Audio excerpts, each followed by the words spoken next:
Okay, everybody, here is your online tutorial. Miss Bentley now has her own YouTube channel. So this is how you're going to get your drawing onto your black paper and then how to start painting it. If you were here on Friday, you already saw this, so it might be a repeat or you might want a refresher. So let's say here's your drawing. I just kind of copied something of someone's. Your drawing is here. How do I get it onto the black paper? I had you guys draw it on here so that you could erase and redraw if you needed it to. The black paper does not like to be erased, so that's why I have you do it here and then we transfer. So how do I get this on here? So I'm going to do a little scribble on the back side. When you turn it over, you can't really see where your drawing is. So if you go up against a window, you can see your drawing, and all you have to do is just do like a dark scribble. The wooden pencils work better than mechanical. You're basically going to, you don't need to scribble over the entire paper, just where your lines are. And if you don't know where your lines are, that's why you go up to the window. Okay? So pretend I've scribbled over the entire thing. I go to my black paper. And when you trace your drawing, you can use a pen if you want to. It just needs the pressure. And a pen helps you kind of see what you're doing because it's, you know, a different color. And as you can see, the drawing starts to come through on your black paper. Hopefully you can see that pretty good. All right, so once you have your drawing on your black paper, you're ready to start painting. You guys saw plenty of examples of what this looks like, and I will, I'll try and post some of the pictures on the Google Classroom as well, so you can go back and see some other student work. So here's what you're going to need to start your painting. Tempera paint, which I told you guys last week. If you have acrylic, a couple of people have asked me, if you have acrylic, that's fine. I only use tempera in the classroom because it washes out easily. Acrylic paint doesn't wash out of clothes or your brushes very easily, so you have to be really diligent. But it's fine if you want to use acrylic. And you can just buy, these are pretty big bottles. You can buy smaller bottles at Michael's. I think I'll make a document on where you can buy it, but I think I already put it online. And I've got some different little palettes. I use like, you know, sour cream containers.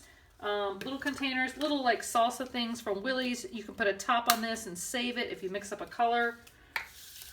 So I'm just going to mix up a color. I'm going to make like an orangey color.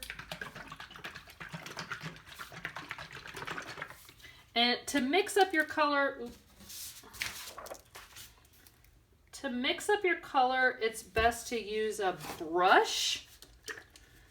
And then to actually paint your dots,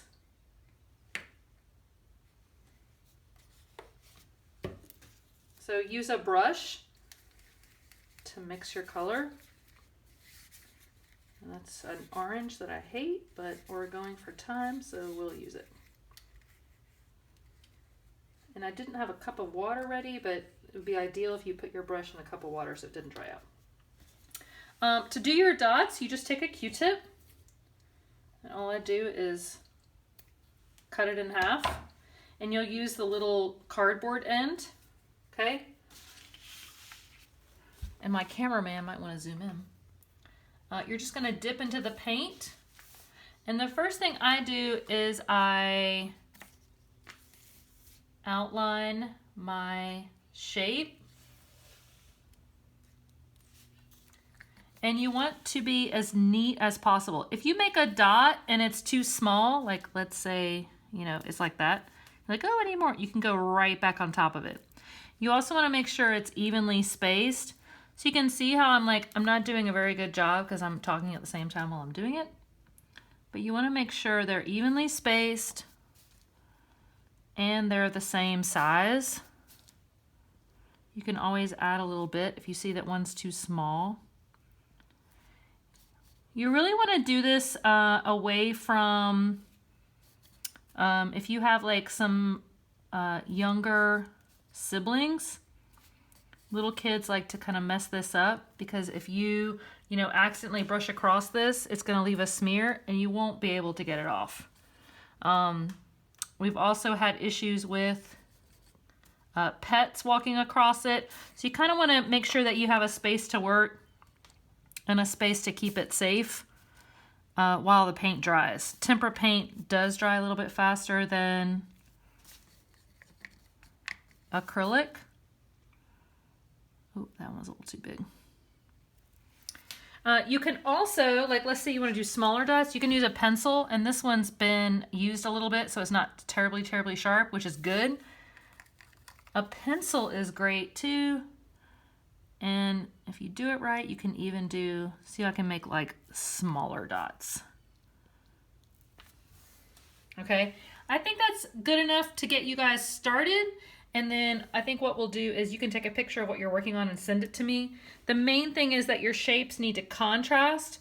So you want to make sure that the next color that you use contrasts from red. And we've already talked about contrasting. So you could use something that's completely different from red. I wouldn't necessarily make like a red-orange. That's not going to contrast very well. You want to use a color that contrasts. So I wanted to give you this video before we spoke tomorrow. So if you have any questions, we can talk about it then. Okay? Peace out.